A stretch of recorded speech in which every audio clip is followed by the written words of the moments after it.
Welcome to the best 5-minute wine podcast with Forrest Kelly. We continue our conversation with Sonia Spadaro Maloney of Santa Maria la Nave. The best 5-minute wine podcast. So at 24, you had this kind of life-changing moment and you became interested in wine, and so you wanted to focus your energy towards that. So tell us how you chose to have vineyards on Mount Etna. All my story is pretty unique for many reasons. One of these is that everything started when I saw the beautiful vineyard of Casadecima. This vineyard was the property of my husband's family, but they don't produce a lot of wine, just few bottles, and then for the family, and they sell everything.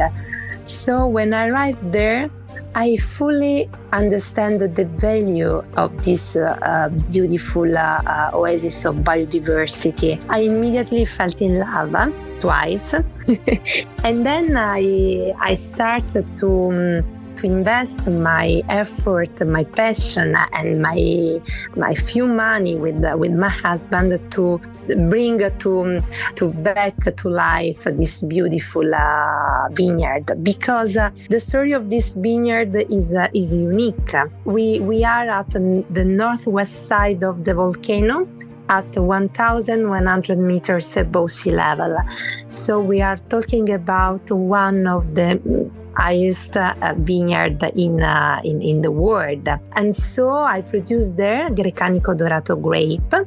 It's an indigenous Etna varieties, which nobody produced on Mount Etna at that altitude in 100%. I started to do it because the family, with the help of a local agronomist, did a muscle selection for 15 years from ancient and abandoned Prephyloxera vines.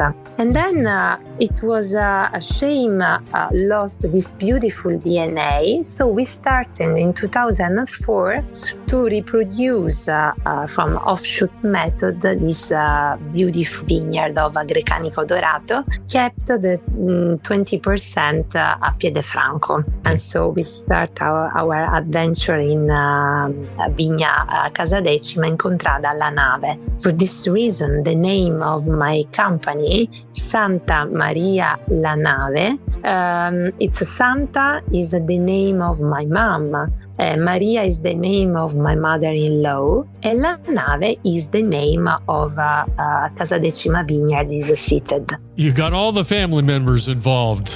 That certainly helps with morale. So looking at your website, which is just beautiful, you took the time and it looks great. The videos, the pictures, the descriptions, everything has got some passion behind it. I really admire, and I lost an hour looking at everything on the website. But looking at it, there's two sides to Mount Etna. This volcano, this active volcano, is huge. On one side, the soil looks black like coal, and the vineyard, the vines don't look quite as healthy.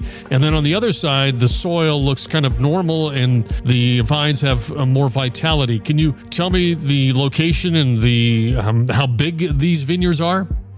So I have two small vineyards in the opposite side of the volcano, 1 hour driving by car. The dimension of the size of Mount Etna is huge. About the vineyard on the northwest side of Mount Etna, the soil is very ancient because the vineyard is extreme for many reasons. About the altitude, for the side of the volcano, it's very wild and hidden side of Mount Etna and exposed to the extreme weather conditions. The soil is very soft and brown like powder, but the vineyard, as I mentioned before, is completely surrounded by millennium lava flow. That part kept intact of the volcano because it's very difficult to arrive there.